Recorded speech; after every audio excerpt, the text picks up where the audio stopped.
राधा राधा राधा राधा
हरि भक्तन की, श्री वृंदावन धाम की, श्री सतगुरुदेव भगवान की।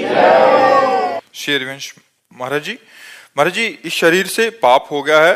पति से द्वेष भावना के कारण मैंने पर पुरुष से संबंध बना लिए थे। अब मुझे बहुत जलन हो रही है, मैं पाप कर दिया महाराज जी, इस पाप का स्वीकार करती हूँ। बट अब यही तो आज के वातावरण में यही सब बातें फैल रही हैं। इसीलिए तो कहते हैं कहीं ना कहीं आप अध्यात्म से जुड़ी हैं, तभी आपके हृदय में जलन हो रही। नहीं, किसको जलन होती है? किसको जलन होती है? ये तो मनोरंजन माना जा रहा है आज के समाज में। पर अगर हो सके तो लौटो, अपने पति की तरफ भगवत भाव लाओ, चाहे जैसा पति हो।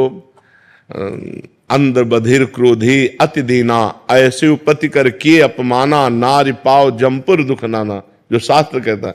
अगर हमारा पति अंधा है, हमारा पति किसी अंग विहीन है, हमारा पति कमजोर है, तो भी हमें अपने पति का ही सेवन करना चाहिए, पर पुरुष का सेवन नहीं करना चाहिए। पति से द्वेष क्यों? अच्छा, आज की ऐसी स्थिति बनती जा रही है, अब पति दूसरी स्त्री से प्यार कर रहा है तो कहती लो फिर हम तुमको दिखाती हूं, वो दूसरे पुरुष से प्यार कर रहे हैं। अब करे तो क्या करे? मतलब जब तक दोनों पक्ष नहीं संभलेंगे तब तक एक पक्ष को कैसे संभाला जा सकता है? अब पत्नी देख रही कि उसका पति जो है वो उसके सामने किसी दूसरी स्त्री को लेके घर आ रहा है, अब वो क्या करे? समस्या मतलब ऐसी समस्याएं पड़ जाती हैं कि कुछ अच्छी बच्चियां चलना चाहती हैं अच्छे से, लेकिन ऐसी परिस्थिति होती है, जैसे उसने कहा कि हम अपने पति के द्वेषवश, तो किन्हीं कारणों से द्वेष हुआ ना, तो उसको भी लगता है अच्छा तुम ऐसा कर रहे हो तो फिर हम ऐसा करके दिखाते। लेकिन हमें लगता है हमें अपने चरित्र को पावन रखना चाहिए, चरित्र को दूषित नहीं करना चाहिए। अब भगवान की शरण में हो, नाम जप करो, नाम कीर्तन करो, आगे से ऐसी गलती मत करना। अगर पति के ऐसे आचरण हैं जिनके द्वारा आपको दुख पहुंचता है तो भले आप उस दुख को सह ले, लेकिन आप गंदा आचरण ना करें। हमें तो यही लगता है आप अपने जीवन को भगवान की शरण में रखकर पवित्र रखें, और अगर हो सके तो अपने प्यार से पति को वश में करें। ऐसा प्यार प्रस्तुत करें कि पति तुम्हारे अनुकूल हो जाए। ऐसा नहीं है, बहुत से बिगड़ेलों को स्त्रियों ने सुधार दिया, बहुत से बिगड़ेलों को सुधार दिया अपने प्यार के वशीभूत होकर। तो हमें लगता है हमें सुधरना चाहिए, गंदे आचरणों की तरफ हमें नहीं बढ़ना चाहिए। पति प्रेम ही भगवान की तरफ बढ़ा सकता है, व्यभिचार नहीं। व्यभिचार तो नरक ले जाएगा, पक्की बात समझ लो। पंडित विजय शर्मा जी अजमेर से। राधे राधे। राधे राधे महाराज जी। गुरुदेव, एक जिज्ञासा है कि शास्त्रों में आत्मा को नित्य, शुद्ध, बुद्ध, मुक्त एवं अनादि स्वरूप कहा गया है। यदि आत्मा अनादि है, उसमें कोई मल, वासना या द्वेष नहीं है, तो फिर ये वासना, मोह, राग, द्वेष जैसे संस्कार उसमें कैसे और कब आए? हाँ, बच्चा जैसे स्थूल शरीर है ना, ऐसे एक सूक्ष्म शरीर है, फिर कारण शरीर है। कारण शरीर जो स्थूल और सूक्ष्म का निर्माता है, सतोगुण, रजोगुण, तमोगुण से उसकी सृष्टि है। कारण शरीर की त्रिगुणात्मिका माया के मिश्रण को ही कारण शरीर कहते हैं, जिसे स्वभाव कहा गया है। लेकिन जो सूक्ष्म शरीर है, उसमें जो मन है, बुद्धि है, चित्त है, और चौथा जो अहंकार है, उस अहंकार में आत्मा भ्रमवश अपना मैंपन कर लिया, मेरापन कर लिया। बस इसी से उसको जन्म मरण की प्राप्ति होती है। अब वो अहंकार विमूढ़ आत्मा करता हमिति मन्यते, यद्यपि वो निर्लेप है, निर्विकार है, अकर्ता है, फिर भी वो मैं करता हूं, मैं भोगता हूं, मैं देखता हूं, ये अंतःकरण के अहम धर्म से युक्त हो जाने के कारण, अंतःकरण में ममत्व हो जाने के कारण, अंतःकरण के अहम में मैं हो जाने के कारण उसको दुर्गति या सदगति भोगनी पड़ती है। उच्च लोकों में या अधोलोकों में जाना पड़ता है। पुण्य कर्म करता है तो उच्च लोकों में जाता है, पाप कर्म करता है तो अधोलोकों में जाता है, और ज्ञान प्राप्त हो जाता है, कर्ता हो जाता है तो अपने स्वरूप में स्थित हो जाता है। समझ पा रहे हो आप? श्री शुक्ला जी अयोध्या जी से। राधे वल्लभ सिंह। गुरुदेव, आपके चरणों में कोटि कोटि प्रणाम। गुरुदेव, अंतरात्मा की आवाज और कामना जनित मन की आवाज को कैसे पता करें कि अंतरात्मा परमात्मा की आवाज कौन सी है? विकट प्रतिकूल परिस्थिति में जो अंतरात्मा शास्त्र प्रमाणित आदेश करे वो तो अंतरात्मा की आवाज है, और जो इंद्रियों को लेकर भोगों की इच्छा प्रकट करे वो मन की आवाज है। जैसे आप किसी स्त्री की तरफ हेरे तो अंदर से आएगा गलत है, क्योंकि शास्त्र आज्ञा करता है पर स्त्री की तरफ दोष दृष्टि से नहीं देखना चाहिए, तो अंदर से आज्ञा गलत है, ठीक नहीं है। अब आप अपने मन की आवाज सुन लिए लेकिन अंतरात्मा की आवाज नहीं सुने तो आपकी दुर्गति हो जाएगी। अंतरात्मा की आवाज शास्त्र प्रमाणित होगी, मतलब सत्य होगी, मंगलमय होगी, पर उसको वही मान सकता है जो नाम जप करता है कि नहीं, हमारा हृदय नहीं कहता मैं ऐसा करूं। और अगर कहीं भूल चूक से गलती हो गई तो जलेगा हृदय और दोबारा नहीं करेगा। तो अंतरात्मा जो भगवान की आवाज होती है वो शास्त्र प्रमाणित होती है, मतलब निष्पाप आवाज होती है, उसमें पाप कभी नहीं हो सकता। और जो पाप की आवाज होती है वो मन की आवाज होती है कि चलो ऐसा कर लेते हैं, चलो ये खा लेते हैं, चलो ये देख लेते हैं, चलो ये भोग लेते हैं। वो अंदर से वासना जो उत्पन्न करता है वो मन करता है, और जो निर्वासनिक आवाज होती है ये गलत है, वो परमात्मा की आवाज होती है। अंदर विराजमान परमात्मा सबके, वो उसकी आवाज होती है। तो जी जैसे विषम परिस्थिति में तुरंत पता नहीं चल पाता है, ऐसे प्रतिकूल परिस्थिति आई तो फिर तो प्रतिकूल परिस्थिति आई तो आप एकाग्र हो और परमात्मा से पूछो, उसी समय एकाग्र हो कि हे प्रभु मेरे अंदर प्रेरणा करो, मैं इस विपत्ति से कैसे निकलूं, या मुझे ऐसी सामर्थ्य दीजिए कि मैं इस विपत्ति को सह लूं। दोनों बातें हैं। अगर विपत्ति आई है तो मुझे सहने की सामर्थ्य दो, या इस विपत्ति से निकलने की सामर्थ्य दो। भगवान से प्रार्थना करो, जरूर वो अवश्य सुनेंगे, और किसी न किसी रूप में। मान लो आप अंदर की बात नहीं समझ पाते हो तो बाहर से किसी न किसी रूप में आके आपको समझा देंगे। कोई शास्त्र की बात आ गई, कोई क्लिप संत के प्रवचन की निकल पड़ी, या अंदर से बात आ गई, या कोई व्यक्ति आके समझाने लगा, वो परमात्मा ही होगा जो आपको समझाएगा उस समय। विपत्ति के समय हमको एकाग्र होकर केवल भगवान का आश्रय लेना चाहिए। अगर भगवान का आश्रय लिया तो विपत्ति विपत्ति नहीं रह जाएगी। आदमी तभी आश्रय लेता है जब कोई आश्रय नहीं रह जाता। यह सबसे बड़ी गलती है। विपत्ति आते ही भगवान का आश्रय नहीं लिया जाता, फोनों का आश्रय लिया जाता है। उनका फोन नंबर लगाओ, उस व्यक्ति से मिलो। जब सब जगह निराशा होती है तब आखिरी में भगवान, जैसे द्रौपदी जी, पहले 5 पतियों का भरोसा, फिर सभापतियों का भरोसा जो भीष्म आदि, द्रोणाचार्य आदि, फिर अपने बाहु का भरोसा, फिर अपने दांतों का भरोसा। जब देखा अब कुछ नहीं, तब श्री कृष्ण का भरोसा। और जहां श्री कृष्ण का भरोसा वहां विपत्ति नहीं रहती। वस्त्र रूप में भगवान वस्त्रावतार हो गया, खींचते खींचते दुशासन हार गया, पर यहां से वस्त्र नहीं हटा पाया। इसलिए विपत्ति आते ही सबसे पहले हमें भगवान का सुमिरन करना चाहिए, भगवान से प्रार्थना करनी चाहिए। कमल शर्मा जी गुरुग्राम से। राधे राधे महाराज जी। महाराज जी, किसी भी बात को जानने का और मानने में क्या फर्क है? श्री जी, जानने में बुद्धि प्रधान होता है, मानने में हृदय प्रधान होता है। जो बुद्धि प्रधान साधक होगा वो मानने पे नहीं होगा, वो तर्क की कसौटी पर कस करके फिर जान करके मानेगा। ये बुद्धि प्रधान, और जो भाव प्रधान है, हृदय प्रधान है, वो मान करके जान जाएगा अपने आप। हम किसी बात को जाने और उसे कैसे माने, जानते हैं? शास्त्र, तस्मात् शास्त्रम प्रमाणम ते, वो बात शास्त्र युक्त है कि नहीं, वो महापुरुषों द्वारा माननीय है कि नहीं।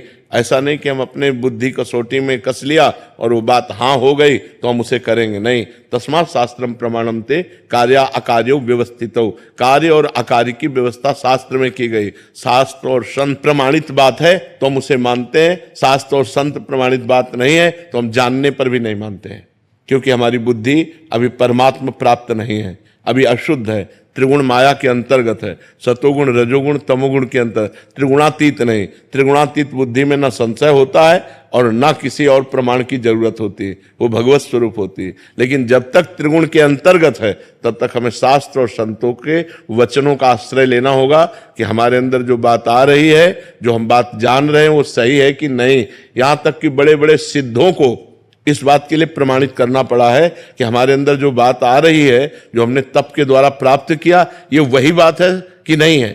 तो भगवान व्यास देव जी के पास श्री सुखदेव जी गए और कहा, भगवान जो मुझे बोध हुआ है वो सही हुआ है या अभी कुछ उसमें कचाई है? तो उन्होंने कहा, इस बात का प्रमाण तो विदेहराज जनक देंगे।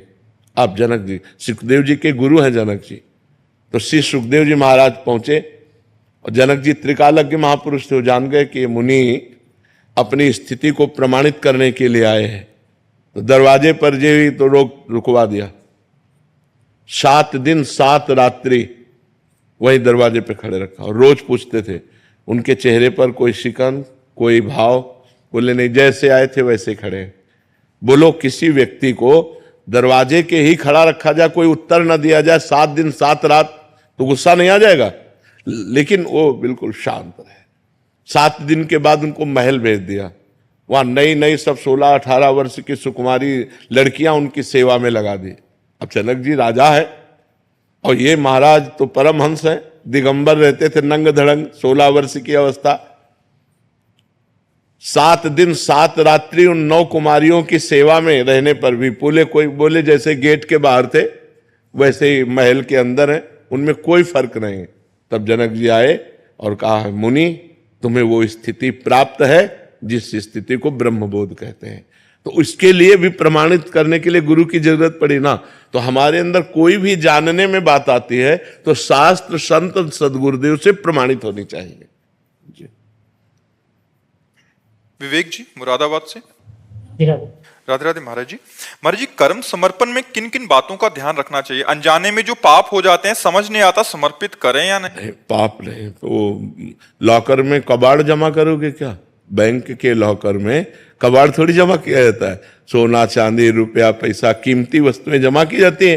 तो भगवान की बैंक में अगर कबाड़ जमा करोगे तो यही लौट के मिलेगा, बहुत ज्यादा करके। तो जब पाप हो जाए तो हमें प्रायश्चित करना चाहिए। भगवान नाम कीर्तन करना है, गंगा स्नान करना है, या तीर्थों में भ्रमण करना है, या जैसे गजेंद्र मोक्ष का पाठ है, और भी भगवान नाम, विष्णु शास्त्र नाम भगवान नाम है, उनका गायन करो और शपथ पूर्वक कि ये जो गलती हो गई दोबारा हमसे नहीं होगी। पाप ऐसे नष्ट करो और जो पुण्य और अच्छे कार्य हैं वो भगवान को समर्पित कर दो। पाप कर्म नहीं होना चाहिए। बहुत अगर पाप कर्म जब समर्पित करोगे तो कई गुना बढ़कर उसका फल मिल जाएगा। तो इसलिए हमको नहीं, हमें पाप कर्म को नष्ट करना है। तो नाम संकीर्तनम यस्य सर्व पाप प्रणाशनम, भगवान के नाम का संकीर्तन समस्त पापों का नाश कर देता है। तो उस समय नाम संकीर्तन करो और ये नियम लो कि आज से जो गलती हुई वो हम दोबारा नहीं करेंगे। अब लो नशानी, अब ना नशे हो, अब तक हुआ अब आगे नहीं करेंगे। समझ पा रहे हैं आप? कर्म समर्पण करते हैं, तुम्हारी जो गलतियां हो जाती हैं मानसिक मुझे जैसी भी हो, तो गुरुदेव के चरणों में क्षमा करके समर्पण कर सकते हो? नहीं, मानसिक तो गलती का कोई प्रभाव नहीं पड़ेगा। कलिकर एक पुनीत प्रतापा, मानस पुण्य होई और नहीं पापा। मानसिक पाप हो जाता है तो कलयुग में उसे दंड नहीं मिलता है, लेकिन क्रिया ना होने पावे। और जो शारीरिक पाप है तो तुम्हें उपाय बताया ना, हाँ, स्तोत्रों का गान करके, नाम कीर्तन करके, व्रत उपवास करके, गंगा स्नान करके अपने पाप को नष्ट कर दे, उसे भगवान को समर्पित न करे। मुन्ना शंकर पांडे जी। जय श्री राधे राधे महाराज जी। महाराज जी, हमारे प्रिया प्रीतम तो कन कन में विद्यमान है, मगर फिर भी ब्रज संघ ब्रजवासियों पर तो उनकी विशेष कृपा। अगर हम 3-4 दिन के लिए अगर वृंदावन धाम वास आते हैं तो अपनी प्रेम लक्षणा भक्ति को और प्रगाढ़ करने से ब्रजवासियों की मधुकरी मांग सकते हैं महाराज जी? विरक्तों के लिए ठीक है ये। गृहस्थ ऐसा कर सकते हो कि 500 रुपए की सब्जी, दाल, आटा, चावल, घी लेके उनको दे दिया, फिर एक दिन भोजन पा लिया। 100, 200, 500 की सामग्री ला के दे दी, फिर भोजन मांग कि आज हमको भोजन दे। वो ठीक। नहीं तो विरक्त बाबाजियों के लिए मांगने का विधान है, गृहस्थ को मांगने का विधान नहीं है। अपनी कमाई का खाओ। अगर 100 रुपये का भोजन लिया तो 200-300 रुपये का हम सामग्री दे दी, ऐसे तो ठीक रहेगा। ऐसा शास्त्र जैसा, शास्त्र माधुकरी वृत्ति, भिक्षा मांग, भीख मांग के खाना, ये संतों के लिए है, गृहस्थ के लिए नहीं। गृहस्थ को देना चाहिए। आप गृहस्थी में रहते हैं तो धाम आए, 4 ब्रजवासियों के घर 1-1 किलो आटा दे दिया ऐसा, और फिर 4 रोटी ले ली तो चलेगा, लेकिन ऐसे नहीं। समझ पा रहे ना? ऐसे नहीं। डॉक्टर मनीष शर्मा जी, महाराज जी आप कह रहे हैं कि आप एक प्लास्टिक सर्जन हैं। महाराज जी, एक्सीडेंट और गंभीर रूप से जले हुए मरीज जिनका बचना असंभव सा हो जाता है, उनके उद्धार के लिए महाराज जी मैं क्या प्रयास कर सकता हूँ? नाम जप करते हुए, और उनको नाम जप दे दिया कि औषधियों से तो आपका हम रक्षा नहीं कर पाए आपकी, लेकिन भगवान नाम 100, 200, 500 जो जपे वो दे दिए जाओ, ये तुम्हारा उसका पक्का मंगल होगा, पक्का मंगल होगा। भगवान का एक नाम भी अगर किसी को दे दिया जाए तो वो भारी पड़ जाता है। एक नाम भी रजिस्टर में, मान लो उसने तो जपा नहीं, लेकिन हमने ट्रांसफर कर दिया। जैसे हम पैसे ट्रांसफर कर सकते हैं किसी को भी, अगर हमारे सरकारी बैंक में पैसे हैं तो हम किसी को भी ट्रांसफर कर सकते हैं। ऐसे पुण्य है, नाम जप है, भगवत आराधना है, अनुष्ठान है, हम किसी को भी ट्रांसफर कर सकते हैं। तो जैसे किसी जीव को देखा तो जितनी देर आपके समीप है, राधा राधा राधा राधा राधा, और हे भगवान मैं इतना राधा नाम जो जपा 5 मिनट 10 मिनट इस जीव को देता हूं, तो वो पलट कर आपका मंगल करेगा आके। इसका भी तो कर्म, ये कर्म हुआ ना। जैसे आप कोई कहे कि यार इतनी मुश्किल से तो भगवान का नाम जपा जाता है, और 100 नाम मान लो जपा, तो हम अपने लिए ना रख कर दूसरे को दे दिया, तो जो 100 नाम आपको लाभ देते वो तो 100 नाम भर ही लाभ देंगे, लेकिन संख्या 100 की जब नाम की आपको दूसरे को दान कर दी तो 1000 गुना बढ़कर वो पलट कर आपका मंगल करेगा आकर के। जरूर करना चाहिए। नाम जप ही भगवान का ऐसा है जो जीव का परम मंगल कर सकता है। माता जी ने कहा था मैं इसलिए भगवान का नाम लेके ऑपरेशन करने। हाँ बिल्कुल बिल्कुल बिल्कुल बिल्कुल। गिरजा शाह जी, राधे राधे महाराज जी। महाराज जी मेरा प्रश्न है कि जब लोग कामयाब होते हैं तो ईश्वर को धन्यवाद देते हैं, पर जब लोग नाकाम हो जाते हैं तो ईश्वर को दोष देते हैं, तो महाराज जी इसमें क्या ईश्वर जी का दोष? नहीं, ना कामयाबी में और ना नाकामयाबी में, दोनों में ईश्वर की प्रधानता नहीं, कर्म की प्रधानता है। कर्म प्रधान विश्व रचि राखा, जो जस करे ताश फल चाखा। यदि पूर्व में पुण्य प्रबल है आपका और इस समय आपका प्रयास है तो आप सफल हो जाएंगे, और पूर्व में पाप प्रबल है तो आप चाहे जितना प्रयास करें असफल हो जाएंगे। इसमें ईश्वर का इस कर्म प्रधान विश्व रचि राखा, जो जस करे ताज फल चाखा। कर्म की प्रधानता रखकर विश्व की रचना ईश्वर ने की है। अब आप जैसा कर्म करेंगे वैसा आपको भोगना पड़ेगा। अवश्य में भोक्तव्यम कृतम कर्म शुभाशुभम। पुण्य और पाप रूपी कर्म को अवश्य भोगना पड़ेगा। तो असफलता, विपत्ति, दुख, उद्विग्नता, चिंता, डिप्रेशन, ये सब पाप का फल है। और जब हमारे अंदर पुण्य का प्रभाव आता है तो सफलता, आनंद, सम्मान, ये सब प्राप्त होने लगता है। चिंता नष्ट हो जाती है, हर्ष होता है। तो हम अच्छे कर्म करें, बुरे कर्मों का त्याग करें। तो वर्तमान में जब हम अच्छे कर्म करेंगे तो पूर्व में जो पाप कर्म वो हमें भोगना पड़ेगा, अच्छे कर्म करते हुए भी। अब हमारा अच्छा कर्म चल रहा है, पूर्व का पाप कर्म चल रहा है, तो हमें दुख मिलेगा, लेकिन वो जब नष्ट हो जाएगा और ये कर्म लागू होगा तब हमें बड़ा सुख मिलेगा। तो इसलिए वर्तमान के दुख सुख को न देखते हुए हमें अच्छे आचरण करने चाहिए। हमें शास्त्र सम्मत पुण्य में, धर्म में कार्य करना चाहिए। डॉक्टर नीलमणि शर्मा जी, राधे राधे महाराज जी। ध्यान करते वक्त भगवान के कौन से चित्र, अंग या लीला का ध्यान करें? ये तो अपने आसक्ति का विषय है कि हमें राम प्रिय है, श्याम प्रिय है, हमें भगवान का कौन सा रूप प्रिय है, तो अपनी प्रियता की बात। सब भगवान समान सामर्थ्य वाले हैं, एक ही भगवान तो सब रूप धारण किए हुए हैं, लेकिन ये अपनी प्रियता की बात है कि मुझे राम रूप प्रिय है, मुझे कृष्ण रूप प्रिय है, मुझे नरसिंह रूप प्रिय है। जो रूप भगवान का प्रिय हो उसका ध्यान कीजिए। महाराज जी, मुझे जब भी आपके दर्शन वृंदावन धाम में आना हो तो मैं चोरी या झूठ बोल के मायके का बहाना लगाकर आती हूँ, तो क्या महाराज जी मेरा अपराध तो नहीं बनता? नहीं, इसमें अपराध तो नहीं, पर मुझे लगता है कोई घटना दुर्घटना हो जाए कभी मान लो, तो आपको सूचना किसी एक को तो दे देनी चाहिए कि आप छुपा कर रखना। पता होता है, हाँ बस ठीक है, फिर कोई बात नहीं। संपूर्ण घर को ना पता हो, अपने पति को पता हो तो काम चल जाएगा, या किसी एक को पता होना चाहिए कि उसको पता है कि आप वृंदावन गए हो, इतना पता होना चाहिए। ऐसे बिल्कुल पूरे घर को झूठा बता करके फिर ऐसा नहीं, उचित नहीं है। हाँ, पूरे घर को नहीं पता है, लेकिन एक परिवार को, अपने कम से कम जो हमारे पति हैं उनको पता होना चाहिए, उनकी अनुमति होनी चाहिए, नहीं तो फिर प्रेम संबंध में बाधा पड़ जाएगी ना। उनकी अनुमति से होता हाँ बिल्कुल बिल्कुल, तो ठीक है, फिर कोई पाप नहीं जी। महाराज जी, इन्होंने अभी कुछ नियम लिए थे ब्रह्मचर्य रहने के लिए, पर महाराज जी वो कह रहे हैं कि जब तक भजन नहीं करोगे तब तक नियम में थोड़ी कसम थोड़ी चलेगी कि आज हम गंगा कसम खाएं, यमुना कसम खाएं और ब्रह्मचर्य से रह ले। नहीं, देखोगे गंदी रीलें मोबाइल में, गंदा संग करोगे, गंदा भोजन पाओगे तो कसम निर्वाह नहीं कर पाओगे। पवित्र भोजन, ब्रह्मचर्य एक भारी तपस्या है। वीर को रोकना कोई साधारण बात थोड़ी है। जब आप वीर को रोक लेंगे तो महावीर बन जाएंगे। महान बुद्धि, जितनी बुद्धि प्रवीण होती, बुद्धिमताम वरिष्ठम हनुमान जी को कहा गया, वैसे ही बुद्धि परम पवित्र तेजोमय हो जाती जब वीर शक्ति को एकत्रित किया जाता है। शरीर भले ऐसे हो, संकल्प करे तो धरती फट जाए। बहुत ब्रह्मचर्य में बहुत बड़ी सामर्थ्य, बहुत बड़ी सामर्थ्य। आज लोग ब्रह्मचर्य निकालने में उतारे हुए हैं, ब्रह्मचर्य रोकने के विषय को जानते ही नहीं कि ब्रह्मचर्य अच्छा, अब उसका अभ्यास बन गया। जैसे आपने हस्तमैथुन का अभ्यास बना लिया तो आप सोते सोते हस्तमैथुन कर लेंगे, आपको बाद में पता चलेगा जब क्रिया हो जाएगी। अभ्यास योग युक्तेन, अभ्यास, गलत अभ्यास किया और ऐसे जैसे भजन का अभ्यास करो तो सोते सोते भगवान का नाम जप होने लगता है।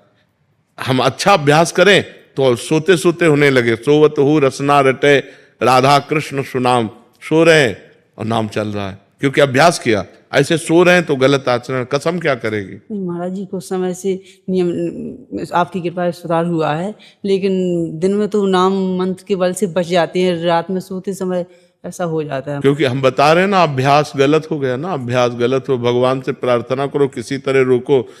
ये ऐसा वायरस है कि इसकी आज तक वैक्सीन नहीं बनी, और ऐसा वायरस है कि कोरोना से भी बढ़कर पूरा जीवन नष्ट कर देता है। छोटे छोटे बच्चे इस वायरस के शिकार हो रहे हैं, बड़ों की तो बात जाने दो। और अब ज्यादा सहयोग मिल रहा है मोबाइल से, बच्चे सर्च करते हैं, गंदी बातें देखते हैं तो उनको आवेश आता है, हस्तमैथुन के द्वारा आवेश शांत करते हैं। बहुत हानि है, बहुत हानि है। कोशिश करो। महाराज जी क्रिया तो आपकी कृपा से रुक गई है, लेकिन आयुर्वेदिक औषधि का सेवन करो, किसी आयुर्वेद वैद्य से मिलिए। कुछ ऐसी औषधियां आती हैं जो शरीर को पुष्ट करती हैं, वीर्य को पुष्ट करते हैं।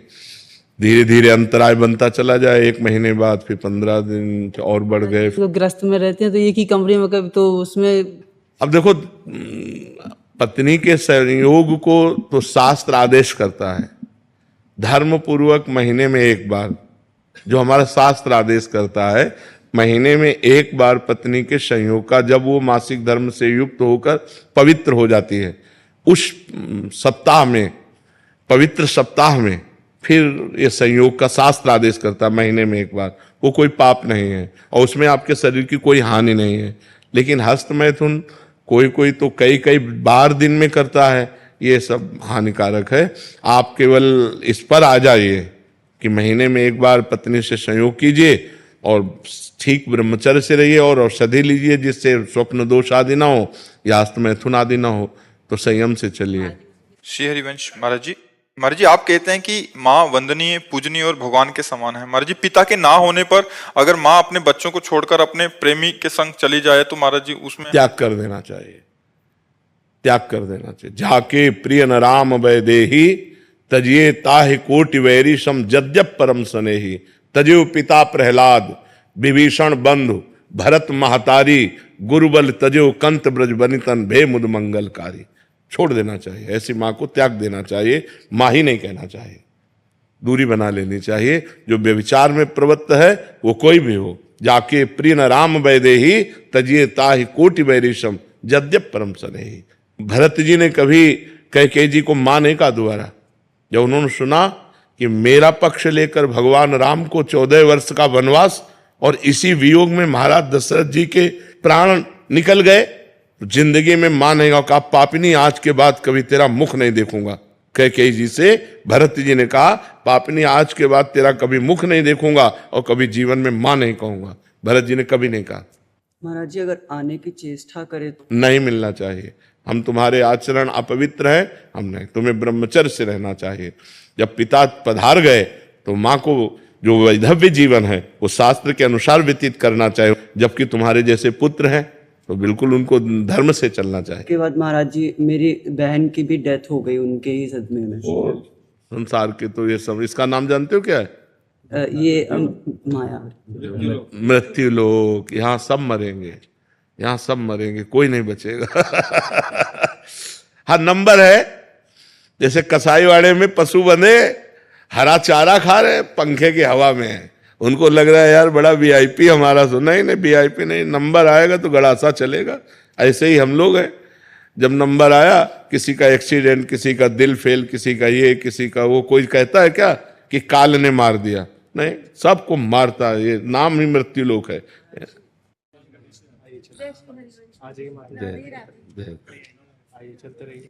महाराज जी हम बाबा हरिशंकर दास जी के शिष्य हैं। अच्छा, जी जी जी, वही हनुमानगढ़ी आपके लिए प्रसाद लेके आए थे। बहुत शुक्रिया।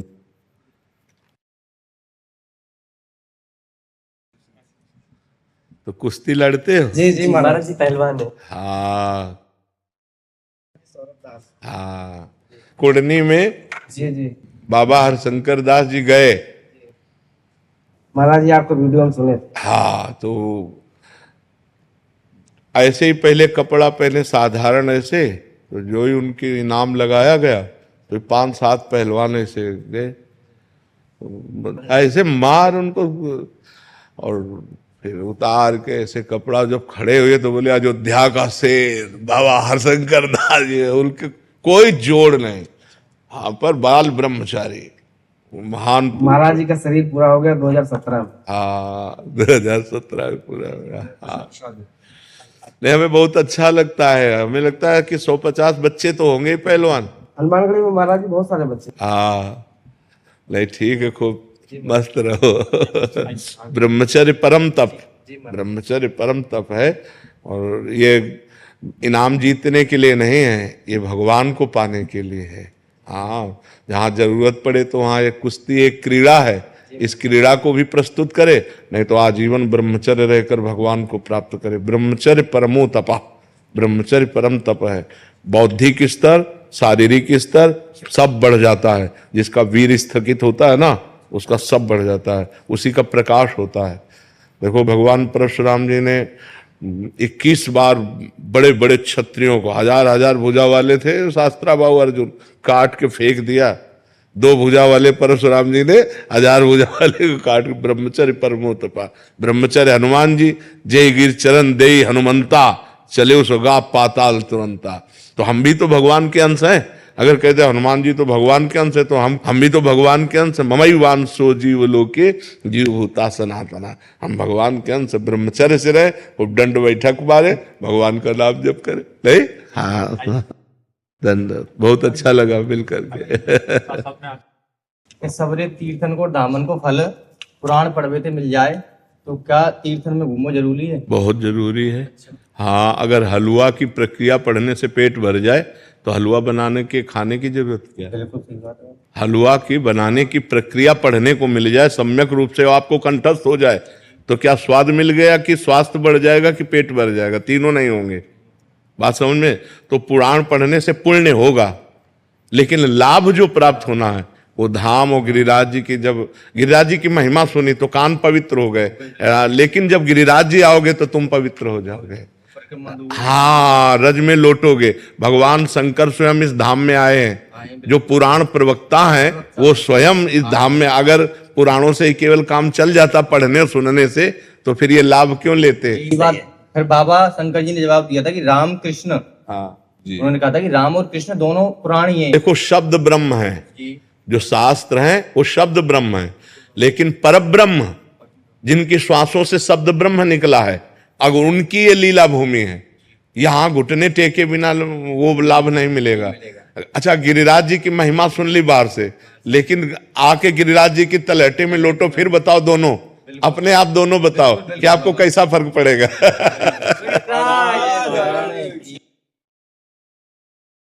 साहिल बंसल जी। राधे राधे गुरु जी। राधे राधे महाराज जी।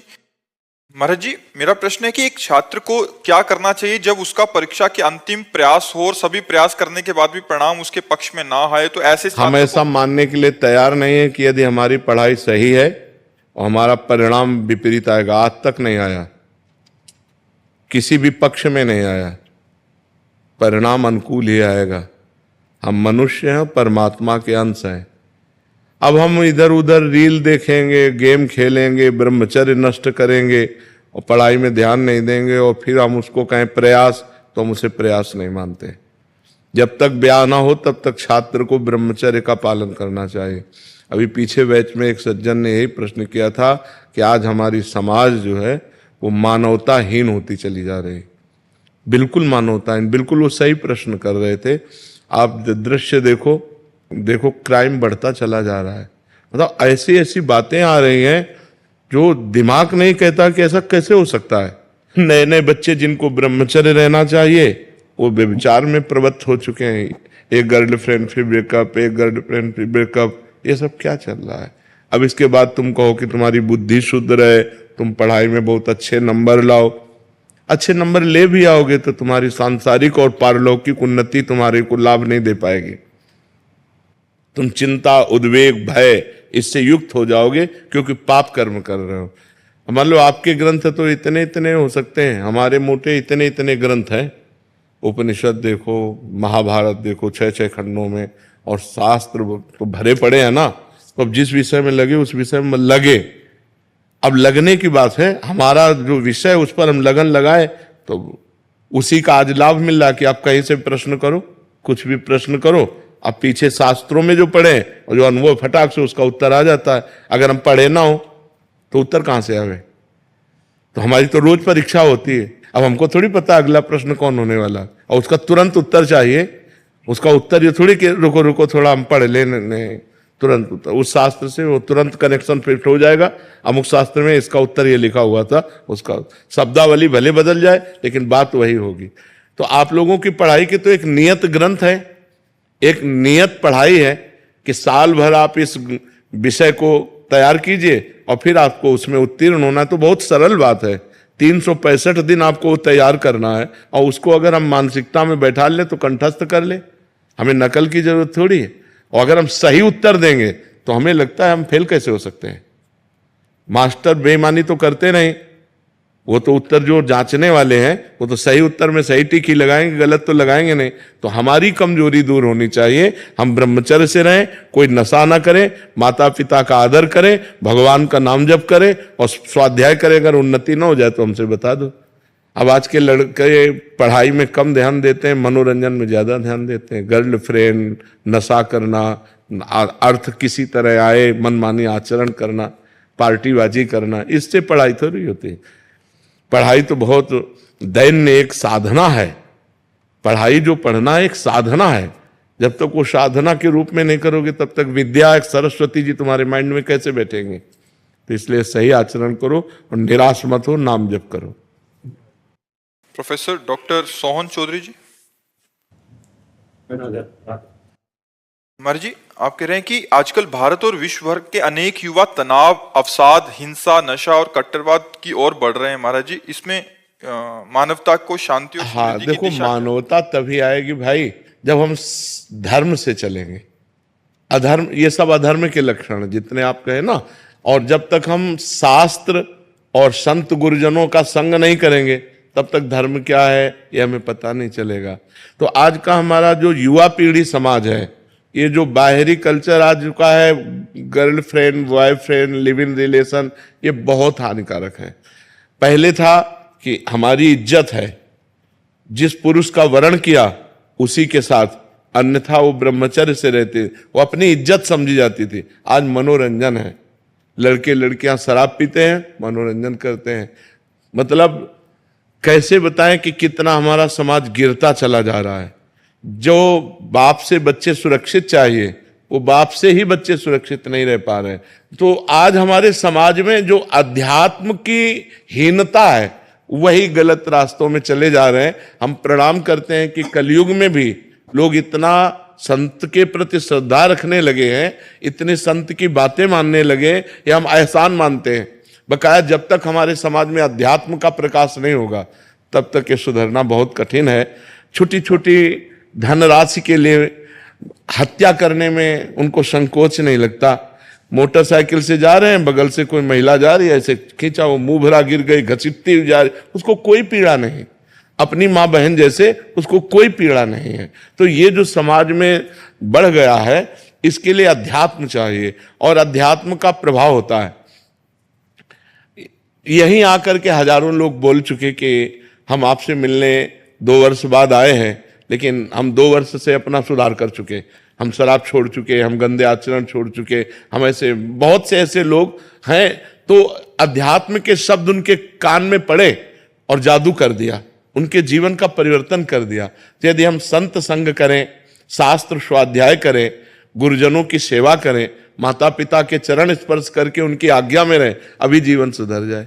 लेकिन सुधार बहुत कठिन होता जा रहा है, क्योंकि बच्चे बच्चियां जो नई पीढ़ी है वो बहुत बुरी तरह गिरती चली जा रही है। मतलब व्यभिचार की हद हो रही है, मतलब गंदगी की तरफ हम बढ़ते चले जा रहे हैं। हमें यह समझ में नहीं आ रहा कि हम अपना चरित्र नष्ट कर रहे हैं, अपने जीवन को नष्ट कर रहे हैं, उसे मनोरंजन समझा जा रहा है। अच्छा, अब सच्चिदानंद सुख तो है नहीं इनमें, इन भोगों में सुख तो सच्चिदानंद है नहीं, एक क्षणिक मात्र का लगता है। अब उसको लगता है इसमें नहीं, इसमें, इसमें नहीं, इसमें। अब उसमें की मदान्धता के लिए अब नशा चाहिए, तो हुक्का पीना, शराब पीना, ड्रग्स लेना।